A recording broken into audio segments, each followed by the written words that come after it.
What's up, I'm a Fiberglass crew. Today's video we're working on the CJ top again.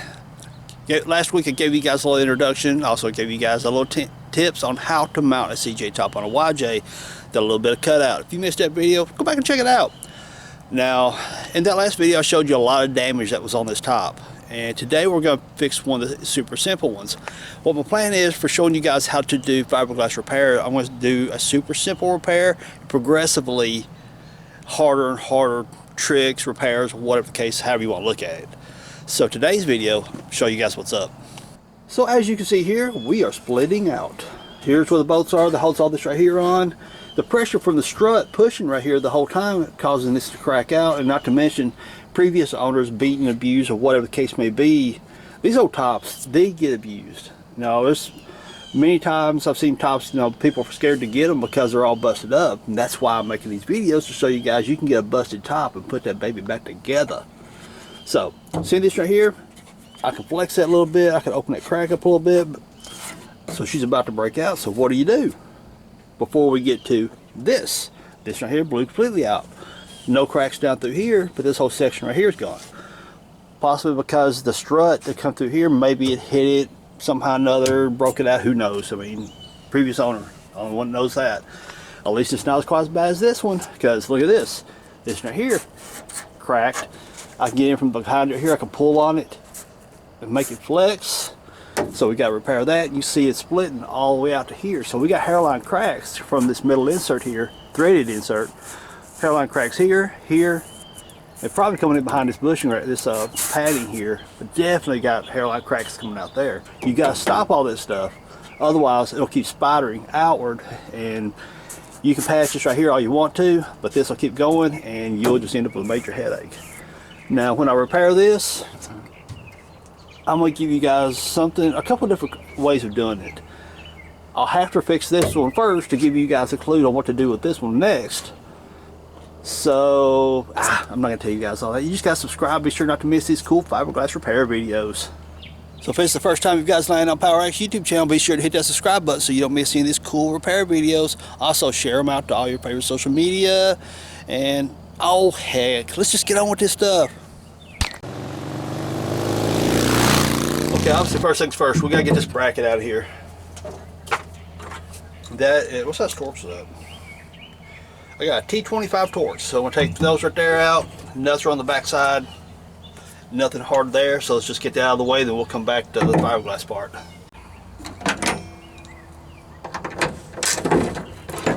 Ta-da!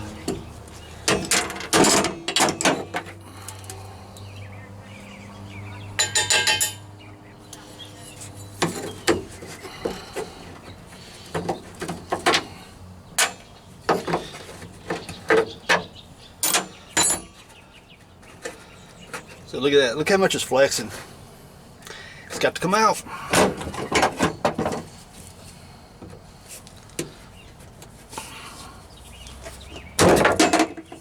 Just like that. You're thinking, wow, that was rough. Okay, you see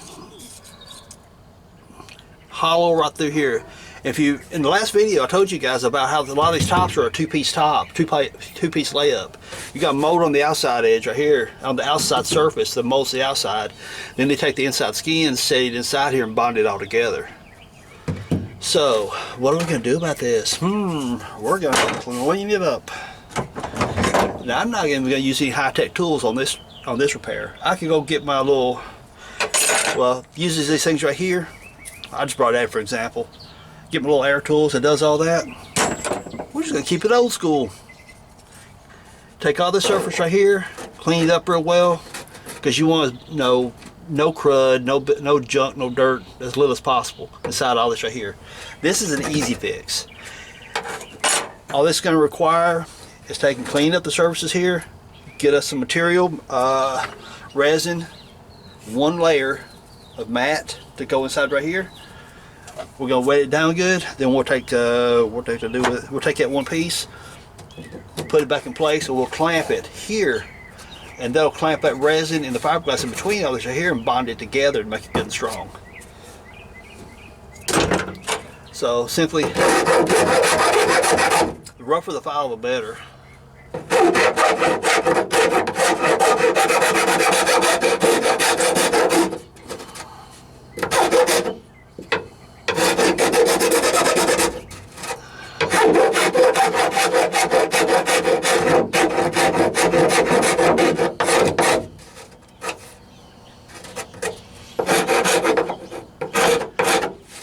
Another thing you want to take into consideration too, there's some people who's going to get all crazy and froggy about it. One thing about fiberglass, do not make it complicated. The more complicated you try to make it on yourself, the more complicated it becomes, and you will just like, don't be like me, pull your hair out, you know. Well, actually Mother Nature started that, but that's beside the point.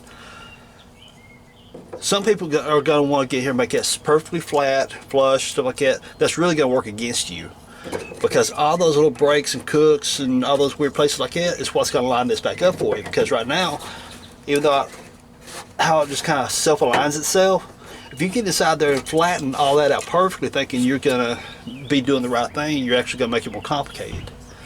So all you really want to do is make sure your surfaces are good and clean. Make sure there's no dirt, no crud or anything like that in there. It'll bond just fine.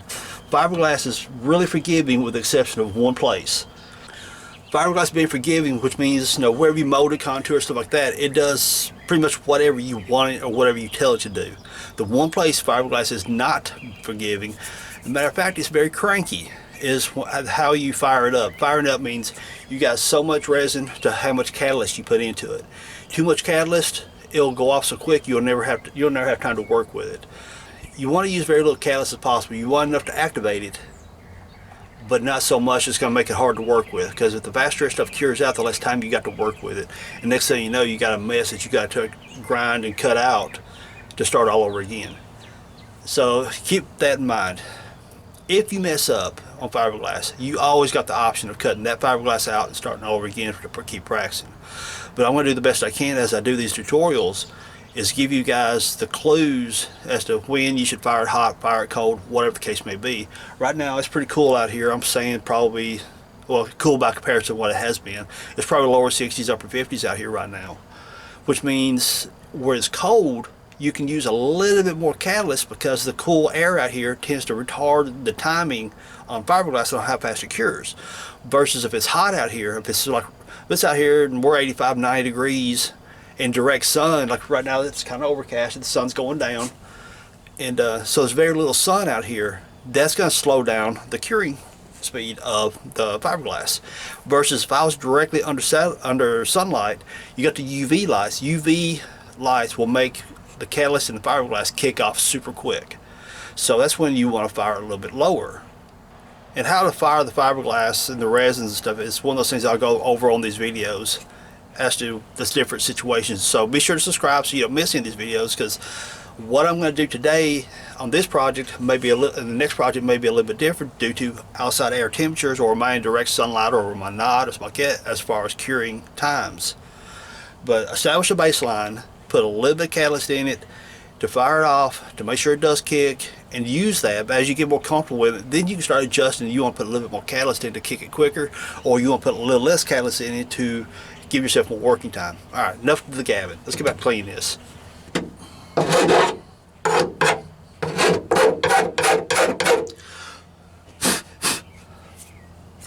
Look, nothing fancy. Now to prepare, we're going to put our fiberglass mat in. This right here, this mat right here feels kind of thick. So this feels right here probably about 1.5 ounces, 2 ounces, something like that. What I mean by that is the thickness here. These mats comes in different ways. You got like a 1/2 ounce, 3/4 ounce, 1 ounce, 1.5 ounces, 2 ounces, like that, which determines the thickness right here.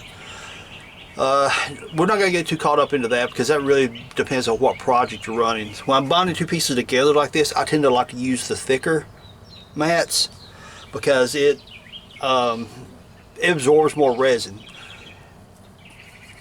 This by itself, you can see I can pull it apart, does nothing. Resin's by itself, nothing. It's brittle, it's like glass. But you put the two together, it's where you get your strength. This plus your resins is where you get your strength. Either one of them by themselves, useless. So what we're going to do is we're going to size this up here. Looks like I can just cut me a strip about yay wide, which will go right down through here.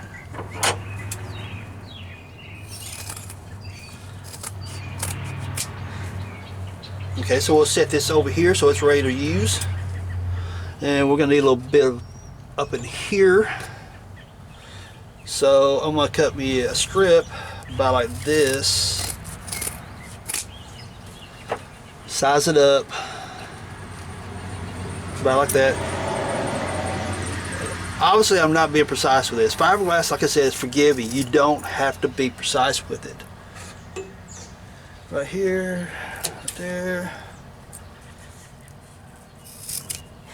And you can even oftentimes just take your fingers and tear it apart and just stick it up here like you want it. Just for keeping it simple for you guys, I'm just cutting it up into sections like this just for tutorial purposes. And it's also whenever you're in a situation where you're really working in a vertical surface, when you're dabbing your resins in, it's easier to have it already pre-cut like this than it is to have the fiberglass on your hands with the resins and have to tear it apart, stick it up there. It's a little bit easier doing it this way. Watching the viewfinder, here we go. Get your chip brush, dab it in here a little bit, and just dab the surfaces. Now if it's your first time, you want to put paper down here, or you got really nice carpet, stuff like that. I've done this a time or two, and so I might drop one or two drops. But odds are I'm not going to make a big huge mess. But there's nothing wrong with putting a whole bunch of drop cloths down when you're working with this. Actually, it's recommended. And I got some of the repairs I'm going to be doing to this top that would definitely do it.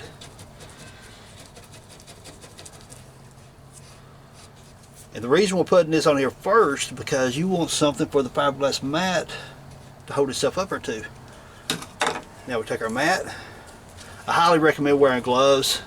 For one, you're working with a very nasty chemical, and for two, yeah, well, stuff ain't a whole lot of fun coming off your hands. Okay, kick this over here, make sure we're lined up. Don't worry about the hangover. Hangover means hanging over the edge. Don't worry about that.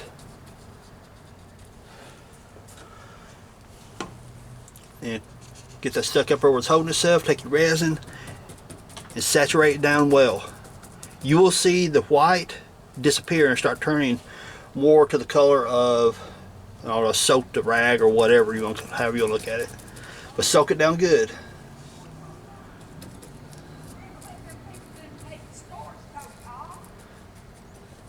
So push that up a little bit. So you can take, get back on there.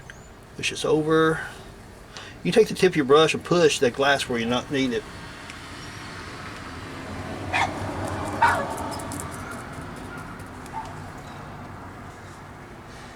And when Jessica, she was overseeing her mom. It's a cool family across the street, really cool people. They gotta be to put up with me, I'm noisy.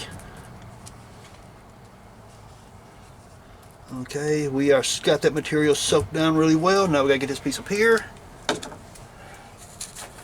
And notice I got a little bit of hustle in my step. I'm not familiar with this mix of resin right here because I've worked with other resins in the past that I get from my supplier in Nashville. Based off the color of this should be just standard general purpose resins, so I shouldn't have to really hustle, but it's better to hustle and get the job done than it is like, oh crap, this stuff's setting up on me.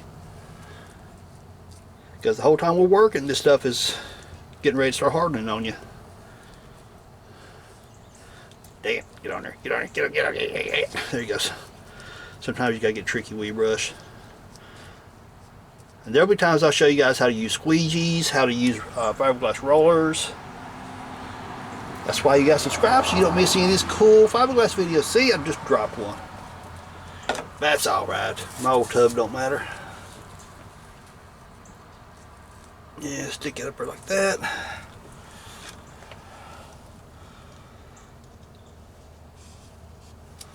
And we soak that baby down.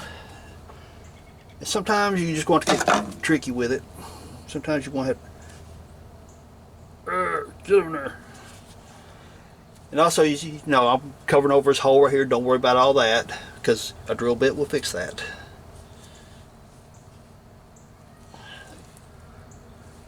If I'd have thought about it, this might have been a little bit better to show you guys how to do a wet out of the material before you stick it up there.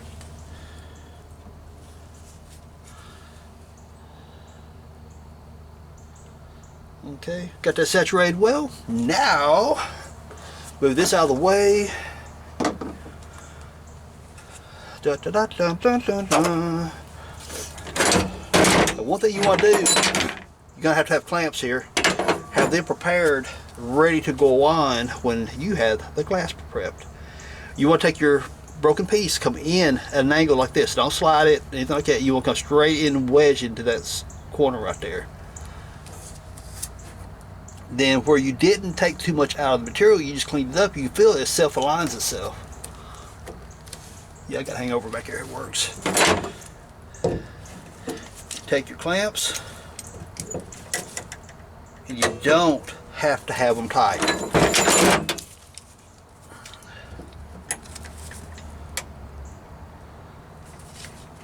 Move my clamp up just a little bit more, that way I get more pressure up here. Okay, I gotta loosen my clamp a little bit because you don't want them ridiculous. The only thing you want to do is whenever you clamp down, you notice I got resin squeezing out through here. You're squeezing all that excess resin out of the material and it's going to start running down a little bit. But I nailed it about right. I've got it squeezing out, but I don't have it running out. If you have it running out, that's totally okay. Just make sure you have something underneath here to catch anything that's running out so don't get on your paint or anything like that. So at this point, it's a waiting game. Wait till this stuff right here cures out and we'll come back and trim it out. Get you guys a little bit of a close-up. You can see right here where the resin's running out a little bit. Like I said, I nailed my moisture about perfect. Okay, well, I've done this a time or two. You pack too much resin in there, it'll run out. Especially also, there's times if you want to bond a board to a fiberglass skin or bond two boards together, you'll pack that resin in there a lot because you want that board to soak up some of that resin, but it'll run out like crazy. So I nailed this about right as far as my mixtures wise. And if you get too much in it, again, that's fine. You just don't want it too dry. Above all else, don't get it too dry because that's part of your bonding agent. That's part of your what saturates the fiberglass. Don't get it too dry. It's much better for it to be too wet than too dry. Okay, let's pop these clamps off. It's set up pretty solid now. Here's the resin and the hardener that I used. I got this off of Amazon because of my goal was to show you guys a product on Amazon that you could order for yourself and get a good quality. Quality mean value per dollar, because this stuff can be expensive really quick. A gallon of this right here and this hardener, and it came with 15 feet of mat, all as one package, was about $65 or something like that. Now 1 gallon of resin will that will repair this whole top, everything on this thing, and I'll have some left over. But the only issue I have with this stuff right here is that it kicks me hardening. Like you see, how this right here is hardened. And our fiberglass terms, as we used in the business when I worked for some places, we call it, hey, it's about to kick off. Kick off means it's starting to harden or gel, whatever. This stuff is so slow. Meaning this little vat right here, after I did this repair here, I poured a little bit of resin in there and put 20 drops. 20 drops of stuff right here. Let me show you the top of it. It kind of looks like a great big eyedropper, honestly. You see the tip right there. So I just go 1, 2, 3, 4, 5, 20 drops in there, okay? And you don't want to spill this stuff, so put the top back on it. Above all else, with this stuff this right here in particular, do not get this in your eyes. Heaven forbid, please don't get this in your eyes. It hurts above anything you've ever experienced. So, put 20 drops in there. I come back out, and what I thought should be about 30 minutes, it should have kicked off, and it didn't, and it hadn't solidified at all. So I went inside, chilled for a while, worked on some stuff, and then come back out again an hour later. It still was just, I could tilt it like this right here, and it was running through the container. It's like it had not kicked off. I'm like, surely this stuff right here isn't bad. I mean, I would hate to think it was. I mean, the smell was right, like it has a proper product, but I know the proper product because here is what I normally use. Yes, I do fiberglass so much, I buy this crap by the gallon, but I wanted to get a product for you guys to pick up that you could know for your value to use what you need. I mean, I use so much fiberglass, and my dad does too, that we buy this stuff right here by the bulk. Now, there are different grades of catalyst. If you look on the market on Amazon, you'll see some of them marketing. Let me talk to you. Now, if you look around Amazon, you'll see that there are some different fiberglass products out there, I guess you might say. Some's got the little squirt pumps, some don't have the squirt pumps, some's got fast activating, some's got slow activating. And this didn't list one way or another, whether it's a fast activating or slow activating. Obviously it's slow. But so whatever, I do recommend this product, but like I say, it is such a slow kickoff that you're gonna have to use, you really want to play with the catalyst, put more or less into it to find the timing to where you're comfortable with. Now, being a slow kickoff, for you newbies out there that's never done fiberglass, this could be a good thing. You know, this is one of those things, you get your fiberglass all worked up and you go in the house and you don't let it cure overnight and you're good to go. For people like me who's done this stuff for years, I want about at best, at the longest, 20-30 minute window, depending on what I'm doing now. If it's very intricate, I like a little bit bigger window. Most of them, I want that stuff ready to sand within 20 to 30 minutes. Now, timing this fiberglass catalyst thing is going to be very hard for me to show you guys a right way to do it. You can look at all these different labels. Let me show you something like on this one. Like right there, you see it has those ratios for mixing ratios. That is based upon what temperatures are showing, or is it even showing 77 degrees. Now right here, out here right now, it's probably upper 60s, lower 70s right now. So it's really a good time to time the glass speed, know the proper drops. That's really hard. See, that's one thing about teaching you guys fiberglass. It's going to be really hard to do. It's so temperature dependent. If it's cold outside, it slows down its gel time or kickoff time or hardening or whatever. If it's hot outside, it kicks off a lot faster. Even more so, I'm in the shade right now, but see that sunny spot in my driveway? Well, if I was to go out there and work in the sun, guess what? It'll kick even faster because the UV rays of the sun will kick that glass off that much quicker. If you're working under the cover of your garage or carport or something like that, you're not dealing with the sun, well, that gives you a bigger window. So basically, this is the timing of how fast it kicks off is going to be dependent upon the product that you're using, your environment. Is it cold outside? Is it hot outside? Are you in the sun? Are you not in the sun? Whatever. That part right there is going to be a trial by error thing, you know, trial and error thing. I want to use my products I use here. This stuff I bought right here, I'm going to try this other hardener on it. My hardener I always use. It's a higher level. It's a fast kickoff hardener, more than likely. Because I've used this other stuff right here since... Well, to give you guys an idea how long I've been playing with fiberglass. My dad, I was on summer break as a kid. And I say as a kid, I was probably 10 years old or so. For my summer break, I went to work with him. He worked at a place up in Mount Juliet that built satellite TV dishes. They would do fiberglass layups and stuff like that. That's, you know, that kind of dates it right there. The old big, huge monster fiberglass dishes that you see in people's yards. Yeah, I used to help lay those up, and I was only about 10 years old when I did that. So there was the beginning of my fiberglass. I ain't gonna call it a career. I work for Gibson Houseboats. I've worked for Harbor Master, and I've worked on many houseboats out on the marinas and stuff, doing reconstructive jobs on them. Whenever I worked for Harbor Master, I was actually one of the R&D people, the designers for the molds. So I've got some skills on this stuff right here, but it's the whole part with teaching you guys how to time the resin as far as how fast it hardens. Like right now, I don't know about the slow kickoff stuff.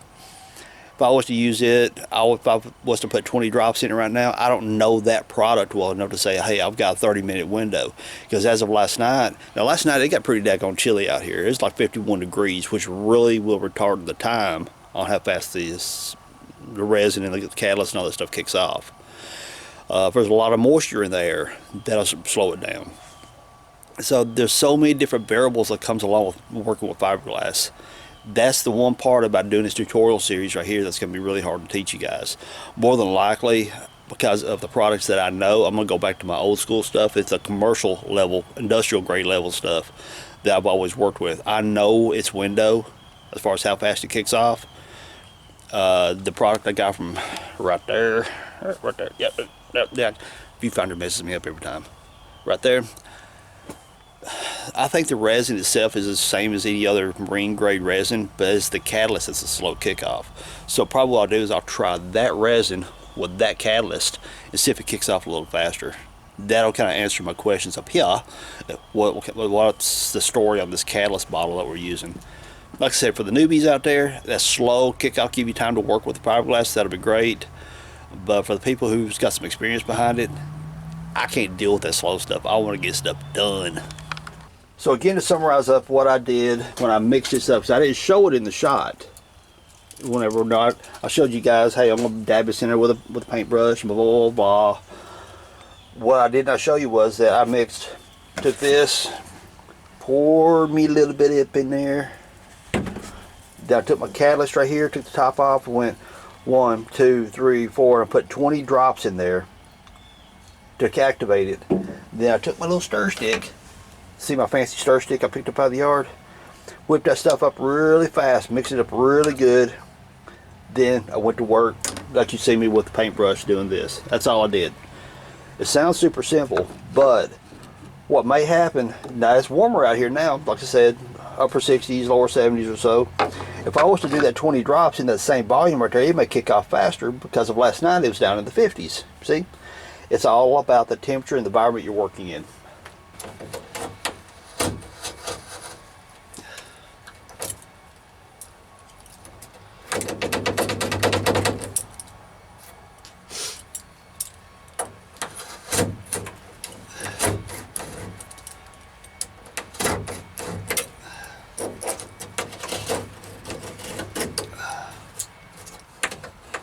And be careful when you're cutting this, because if that knife slips and you hit the edge of that fiberglass right there, the hardened edge, it'll lay your hand wide open.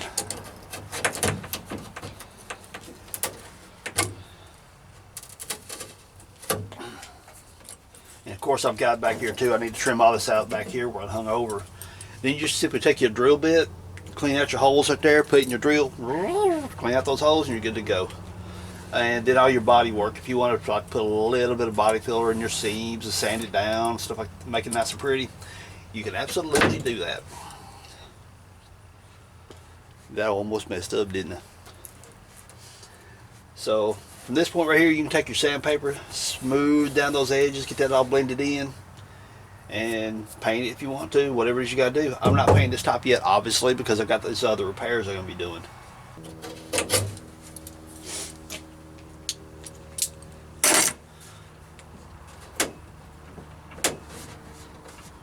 See?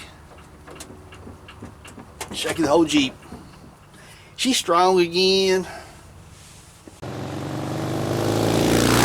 So there's the first of a series of fiberglass repairs we're going to be doing to this top right here. If you enjoyed that, hit me with that thumbs up. Subscribe if you haven't. Leave me some cool comments down below.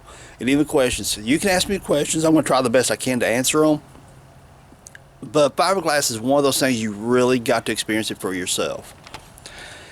I can give you all the basics. I can show you the tricks on how to do like the repairs of this right here, or that big massive hole right there. I'll be able to show you the tricks to make that work and cover it and make it shape and all that fun stuff. But when it comes to the timing of the resins and the catalyst ratio mix, like I said, it's all temperature dependent. If it's rainy outside, it's going to slow it down. If it's cold outside, it's going to slow it down. But if it's super hot outside and you're working in the sun, that stuff will kick super quick. So it's all the temperature. Follow the manufacturer's directions, as it says, on the jug or wherever it is you can get the MSDS sheets or stuff like that. Follow the manufacturer's suggestion, but the thing of it is, it will really, really vary depending on the environment you're working in. Is it hot? Is it cold? Is it damp? Is it not? Whatever the case may be. Are you in the sun? All that stuff will make it vary. So don't forget to share these videos, send them to your Facebook, send them to your Reddit, send them to whatever social media that you happen to use, because you spread these videos, you spread knowledge, and you're helping other people out. So spread these videos, share them out, and everyone, I just want to say thank you for hanging out with me. Peace out. Later, y'all.